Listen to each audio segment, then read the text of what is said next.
5 दिनों तक चलने वाले दीपावली के महापर्व में धनतेरस का त्योहार सबसे पहले दिन मनाया जाता है और हिंदू पौराणिक मान्यता के अनुसार धनतेरस की तिथि पर भगवान धन्वंतरी का जन्म हुआ था। भगवान धन्वंतरी को आयुर्वेद और अच्छी सेहत के देवता के रूप में पूजा जाता है। दिवाली पर धनतेरस के दिन भगवान धन्वंतरी की पूजा करने से जीवन में सुख समृद्धि ऐश्वर्य और अच्छी सेहत का आशीर्वाद प्राप्त होता है। साथ ही इस दिन खरीदारी करना भी बहुत शुभ माना जाता है। धनतेरस के दिन हर तरह के शुभ कार्य प्रारंभ किए जा सकते हैं।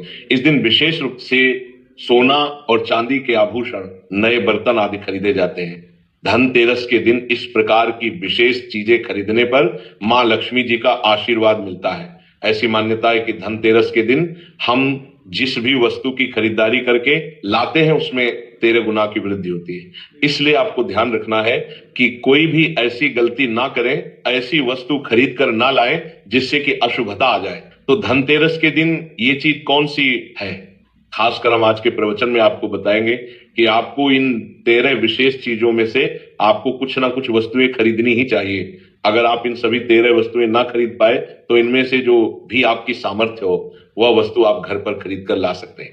धनतेरस के दिन मां लक्ष्मी जी, कुबेर देवता और धन्वंतरी भगवान की पूजा करने से घर हमेशा धन धान्य, सुख सुविधा और वैभव से भरा रहता है। धनतेरस के दिन जो लोग सोने चांदी से बने हुए आभूषण या सोना चांदी ना खरीद पाए उन्हें भी इस दिन कुछ चीज अवश्य ही खरीदनी चाहिए। सबसे पहली वस्तु है नई झाड़ू। धनतेरस के दिन नई झाड़ू खरीदना बहुत शुभ माना जाता है। झाड़ू को मां लक्ष्मी जी का प्रतीक माना जाता है और ऐसा माना जाता है कि नई झाड़ू से धनतेरस के दिन पहले पूजा करके फिर उसका प्रयोग करने से घर की सारी नकारात्मक ऊर्जा दूर हो जाती है और घर में सुख समृद्धि का वास हो जाता है। अगर हो सके, सामर्थ्य हो तो धनतेरस के दिन एक झाड़ू का गुप्त दान करना चाहिए। इसे आप मंदिर में किसी चौराहे पर या ऐसी जगह पर जहां से कोई भी जरूरतमंद व्यक्ति इस झाड़ू को उठाकर ले जाए वहां पर आपको रख देना चाहिए। दूसरी वस्तु है साबुत धनिया। धनतेरस के दिन आप कुछ लेकर आए या ना आए, साबुत धनिया तो हर कोई ला सकता है। साबुत धनिया लाकर दिवाली के दिन उसे पूजा करने के बाद अपने ही घर में क्यारी में या गमले में डालना चाहिए और ऐसा करने से कहा जाता है कि घर में आपके जो भी धन है, जो भी आए हैं, उसमें बरकत होने लगती है। अगर आए दिन अनावश्यक रूप से खर्चे होते हो तो उसमें भी रोक लग जाती है। इस दिन नमक भी खरीद कर लानी चाहिए। नमक अगर आप डली वाला लाते हैं तो और भी शुभ है, लेकिन आजकल डली वाला नमक मिलना हर जगह मुमकिन नहीं होता है। तो आप जो भी नमक आपको मिल पता हो वो नमक आप इस दिन घर पर लेकर आए। धनतेरस से लेकर दीपावली के अगले दिन गोवर्धन और भाई दूज तक आप इसी नमक का प्रयोग करें और इन 5 दिनों तक लगातार आपको नमक का पोछा भी घर में लगाना चाहिए। ऐसा करने से एक तो दरिद्रता दूर हो जाती है और घर से नकारात्मक ऊर्जा भी दूर हो जाए। चौथी वस्तु जो आपको घर पर लानी चाहिए वो है गोमती चक्र। कहते हैं कि जिस घर में गोमती चक्र होता है वहां सुख, सौभाग्य और समृद्धि की वृद्धि होती है। गोमती चक्र घर पर रखने से वास्तु दोष भी दूर हो जाता है और अगर घर परिवार में किसी भी सदस्य में आत्मविश्वास की कमी हो तो धनतेरस के दिन गोमती चक्र लाकर उनके हाथ से पूजा करवाकर फिर बाद में आपको इन गोमती चक्र को अपने मंदिर में या फिर धन रखने के स्थान पर आपको रख देना चाहिए। ऐसा करने से जो भी संबंधित परेशानी है वो दूर हो जाती है। आपको ये सारी वस्तुएं मार्केट में, पूजा वाली दुकान में बहुत आसानी से मिल जाएंगी।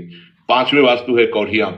कौड़ियां आपको सफेद, भूरी, पीली चितकबरी मिल जाएंगी, लेकिन आपको 2 कौड़ी लानी है। वो या तो सफेद लेकर आए या फिर पीले रंग की कौड़ियां लेकर आए। कहते हैं जिस घर में कौड़ियां होती है वहां पर महालक्ष्मी जी हमेशा वास करती है। कौड़ियां मां लक्ष्मी जी को आकर्षित करती है। इसलिए आज के दिन आप 5, 7, 11 या 13 कौड़ियां लाकर आप चाहे तो धनतेरस की शाम को या फिर दीपावली की रात को इनकी पूजा करके रोली, अक्षत, कुमकुम अर्पित करके फिर एक लाल कपड़े में बांधकर आपको अपने घर में जहां पर भी आप धन रखते हैं वहां रख देना चाहिए। हर साल आप इन्हीं पुरानी कौड़ियों की पूजा कर सकते हैं। हर साल आपको कौड़ियां खरीदने की आवश्यकता नहीं है। यदि आप नई कौड़ियां खरीदना ही चाहते हैं तो पुरानी कौड़ियों को आप जल में प्रवाहित कर दें। 6ठी वस्तु है श्री यंत्र। श्री यंत्र खरीदते समय देखिए कि उस पर सभी चिन्ह, सभी जो भी निशान होते हैं वो अच्छे से अंकित होने चाहिए। श्री यंत्र जिस घर में होता है, नियमित रूप से श्री यंत्र की पूजा जिस घर में होती है वहां पर भी कभी धन का अभाव नहीं रहता। श्री यंत्र की उत्पत्ति को लेकर धार्मिक पुराणों में उल्लेख मिलता है कि एक बार महालक्ष्मी जी अप्रसन्न होकर पृथ्वी से बैकुंठ लोक चली गई। माता के रुष्ट हो जाने से धरती पर बहुत सारी समस्याएं प्रकट हो गई। ब्राह्मण और महाजन बिना लक्ष्मी जी के निधन हो गए। तब ब्राह्मणों में श्रेष्ठ वशिष्ठ मुनि ने निश्चय किया कि मैं लक्ष्मी जी को प्रसन्न कर पृथ्वी पर वापस ले आऊंगा। जब मुनि वशिष्ठ बैकुंठ में जाकर महालक्ष्मी जी से मिले तो उन्हें पता चला कि महालक्ष्मी जी तो अब प्रसन्न है, और वह किसी भी स्थिति में पृथ्वी पर आने को तैयार नहीं है। तब वशिष्ठ जी ने वहीं पर बैठकर भगवान विष्णु की आराधना शुरू कर दी। नारायण ने प्रसन्न है होकर मुनि वशिष्ठ को अपने दर्शन दिए। वशिष्ठ जी ने श्री हरि विष्णु से कहा कि हम पृथ्वी पर बिना लक्ष्मी जी के बहुत दुखी हैं, हमारे सारे आश्रम उजड़ गए, धरती पर वैभव खत्म होने वाला है। ये सुनकर भगवान विष्णु वशिष्ठ मुनि को साथ लेकर महालक्ष्मी जी के पास गए और उन्हें मनाने की कोशिश की, लेकिन फिर भी महालक्ष्मी जी नहीं मानी। तब उन्होंने कहा कि मैं किसी भी स्थिति में पृथ्वी पर वापस जाने को तैयार ही नहीं हूं। जब चारों दिशाओं में महालक्ष्मी जी के पृथ्वी पर वापस न आने की बात फैल गई, तब देवताओं के गुरु बृहस्पति जी ने एक युक्ति सुझाई। उन्होंने कहा कि अब श्री यंत्र साधना ही एकमात्र उपाय बचा है, जिसे महालक्ष्मी जी को धरती पर आना ही पड़ेगा।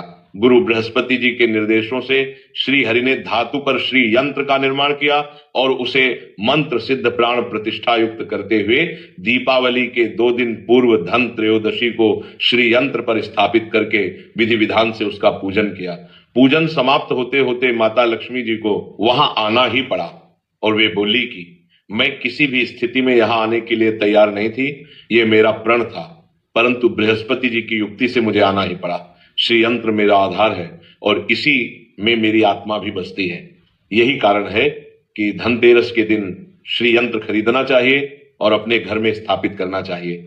7वीं वस्तु है 7 मुखी रुद्राक्ष की माला या फिर 7 मुखी रुद्राक्ष। अगर आप धनतेरस के दिन 7 मुखी रुद्राक्ष को घर पर लाते हैं और फिर उसकी विधि विधान से पूजा करते हैं, या भगवान शिव की पूजा में आप इस रुद्राक्ष को प्रयोग करते हैं, किसी भी मंत्र का जाप करते हैं, तो उससे भी आपके घर में कभी परेशानी नहीं आती। किसी प्रकार का कोई अकाल मृत्यु का भय नहीं रहता, क्योंकि दीपावली दीपों का त्योहार होता है और इस दिन अपने घर में सामर्थ्य के अनुसार दीपक जलाए जाते हैं। धनतेरस के दिन भी दीप जलाने चाहिए। अगर आप चाहते हैं आपके घर में साक्षात महालक्ष्मी जी का वास सदा बना रहे, पूरे वर्ष भर आपके घर में धन की कोई कमी ना रहे, आपको कभी कर्ज लेने की नौबत ना आए, तो ऐसे में धनतेरस की शाम को आप 13 दीपक घर के अंदर और 13 दीपक घर के बाहर जलाएं। ऐसा करने से भी महालक्ष्मी जी का आशीर्वाद प्राप्त होता है। और धनतेरस के दिन 8वीं जो वस्तु है वह आपको मिट्टी के दीपक जरूर खरीद कर लाने चाहिए। मिट्टी के दीपक आप अपने सामर्थ्य के अनुसार खरीद कर लाने चाहिए। अगर हो सके तो किसी जरूरतमंद को, जहां पर धन का भाव हो, ऐसे घर में आप मिट्टी के दीपक का तेल सहित और बाती सहित रुई सहित दान भी कर सकते हैं। नवी वस्तु जो आपको खरीद कर लानी चाहिए वह है लक्ष्मी जी और गणेश जी की मूर्ति। वैसे तो मिट्टी की मूर्ति ही घर पर लाना शुभ होता है, लेकिन यदि आप मिट्टी की मूर्ति लाना चाहे तो धातु की मूर्ति, जैसे कि आप चांदी की, सोनी की या पीतल की मूर्ति भी घर पर ला सकते हैं। अगर आपके पास पहले से ही मूर्तियां हैं तो आप जरूरी नहीं है कि हर दीपावली पर मूर्ति खरीदें। धातु की मूर्ति यदि है तो हर साल आप मूर्ति ना खरीदें, लेकिन मिट्टी की मूर्ति है तो उनका विसर्जन कर आपको धनतेरस के दिन नई मूर्तियां लाकर उनकी पूजा विधि विधान से करनी चाहिए। धनतेरस के दिन खरीदी गई नई मूर्तियों की पूजा आपको दीपावली की शाम को करनी चाहिए। धनतेरस के दिन आप भगवान गणेश और मां लक्ष्मी जी की जो मूर्ति खरीदें, वह खरीदते समय ये ध्यान रखिए कि दोनों मूर्ति अलग अलग होनी चाहिए और दोनों ही मूर्ति में भगवान गणेश और लक्ष्मी जी बैठी हुई मुद्रा में हो, खड़ी हुई मुद्रा में लाई गई। जो मूर्तियां होती हैं वह उग्र स्वभाव की और चंचल मानी जाती है। अगर आप खड़ी मुद्रा वाली मूर्तियां लेकर आते हैं तो ऐसे में धन का भाव पक्के घर में लगातार बना रह सकता है। और आपको ध्यान रखना है कि जो मूर्तियां आप लेकर आए वह कहीं से भी खंडित ना हो, टूटी हुई ना हो। गणेश जी की प्रतिमा खरीदते समय ध्यान रखें कि उनकी जो सूंड है वह बाईं तरफ मुड़ी हुई हो और उनका वाहन मूषक भी उस मूर्ति में जरूर बना हो। और भगवान गणेश के एक हाथ में लड्डू या मोदक भी होना चाहिए।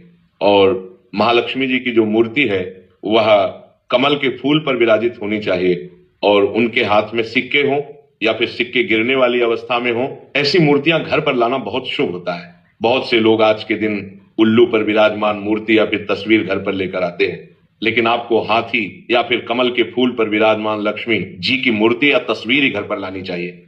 कभी भी प्लास्टिक ऑफ पेरिस, जिसे पोप कहते हैं, प्लास्टिक की मूर्तियां इस दिन नहीं खरीदनी चाहिए और ना ही पूजा में उनका प्रयोग करना चाहिए। आप केवल मिट्टी के या फिर धातु की मूर्ति ही लेकर आए। अष्ट धातु की मूर्ति भी आप ला सकते हैं। धनतेरस के दिन आपको जो 10वीं वस्तु खरीदनी चाहिए वह है कुबेर यंत्र। कुबेर यंत्र जिस घर में होता है वहां पर धन के देवता कुबेर का वास होता है, साथ ही मां लक्ष्मी जी भी वहां पर वास करती है। आपको उत्तर दिशा में धन कुबेर यंत्र की स्थापना करनी चाहिए। इस दिशा का सही निर्माण परिवार में समृद्धि और खुशियों को लेकर आता है। साथ ही अगर आपके घर में किसी तरह का कोई वास्तु दोष है तो वह दोष भी दूर हो जाएगा और व्यापार में आपके कारोबार में खूब बरकत भी होगी। कई बार लोग खूब मेहनत करने के बाद भी इतना धन नहीं कमा पाते जितनी आप मेहनत करते हैं, और मेहनत करने के बाद भी आपके धन की तिजोरी खाली रहती है। तो उसे पूरा साल भरा रखने के लिए आपको धनतेरस के दिन और दिवाली के दिन कुबेर यंत्र की विधि विधान से पूजा भी करनी चाहिए। कुबेर देवता के मंत्र ओम यक्षराज विद्महे धीमहि तन्नो कुबेर प्रचोदयात का कम से कम 1 माला या 51 बार जाप करना चाहिए। 11वीं वस्तु है सोने चांदी के आभूषण या फिर सिक्का। अपनी सामर्थ्य के अनुसार आपको आज के दिन सोने चांदी के आभूषण या फिर कोई भी चांदी का सिक्का खरीदना चाहिए और उसकी भी पूजा आपको करनी चाहिए। यदि आपकी सामर्थ्य ना हो तो आप सोने चांदी के आभूषण या सिक्के की बजाय मिट्टी के बर्तन या 1 चम्मच भी आज के दिन खरीद कर घर लाते हैं, तो इससे भी आपके घर में पूरे साल खूब बरकत होती है। सब जानते हैं कि धनतेरस के दिन नए बर्तनों की खरीदारी की जाती है, लेकिन नए बर्तनों में भी आपको ये ध्यान रखना है कि आज के दिन यदि आप पीतल के बर्तन खरीद कर लाते हैं तो वह ज्यादा शुभागे होते हैं। आप पुराने टूटे हुए बर्तनों को बदल कर भी नए बर्तन घर पर खरीद कर ला सकते हैं। जिसकी यदि सामर्थ्य बर्तन खरीदने की ना हो तो उन्हें आज के दिन केवल पूजा से संबंधित जो भी सामग्री है वह खरीद कर घर लानी चाहिए। ऐसा करने से भी आपको धन कुबेर भगवान और महालक्ष्मी जी का आशीर्वाद प्राप्त होता है। जिसकी अगर सामर्थ्य हो तो वह अपने सामर्थ्य के अनुसार इस दिन कुछ भी चाहे वो खरीद सकता है, लेकिन बर्तनों में आपको लोहे के बर्तन इस दिन भूल से भी नहीं खरीदने चाहिए। लोहे के बर्तन खरीदने से एक तो शनि दोष लगता है, शनि ग्रह से संबंधित परेशानियां आपके जीवन में, आपकी कुंडली में, घर परिवार में आ सकती हैं और राहु केतु ग्रह भी बलवान हो जाते हैं। 13वीं वस्तु है पूजा का सामान और धार्मिक पुस्तकें। अगर आप अब तक बताई गई सभी 12 वस्तुएं खरीदने में असमर्थ हैं तो आज के दिन यदि आप अपने घर में पूजा से संबंधित कोई भी वस्तु खरीद कर लाते हैं, जैसे कि मिट्टी के दिए वगैरह कुछ भी लेकर आते हैं, तो इससे भी आपको धनतेरस के दिन की गई पूजा का पुण्य अवश्य ही प्राप्त होता है। अगर आपको पूजा से संबंधित कोई सामान लाना है, जैसे कि रोली, अक्षत, कुमकुम, कलावा या फिर कोई भी सामान, लौंग, इलायची, पान, सुपारी, बताशा, तो वो भी आप खरीद कर ला सकते हैं। इसके अलावा आप धार्मिक पुस्तकों में जैसे कि व्रत कथाएं हैं या फिर पूरे हफ्ते पढ़ने वाले जो व्रत त्योहार हैं, आरती की किताब है, और अगर आप पढ़ते हो तो आप पुराण भी अपने घर पर ला सकते हैं। और पुराण घर पर लाने के बाद जब भी आपको समय हो तो खुद भी पढ़ना चाहिए और दूसरों को भी पढ़कर सुनाना चाहिए। ये आपको समय, सारी वस्तुएं यदि आप इनमें से कुछ भी या सारी वस्तुएं भी खरीद कर लाते हैं तो उससे कहा जाता है कि आपके घर में पूरे वर्ष महालक्ष्मी जी की कृपा बनी रहती है।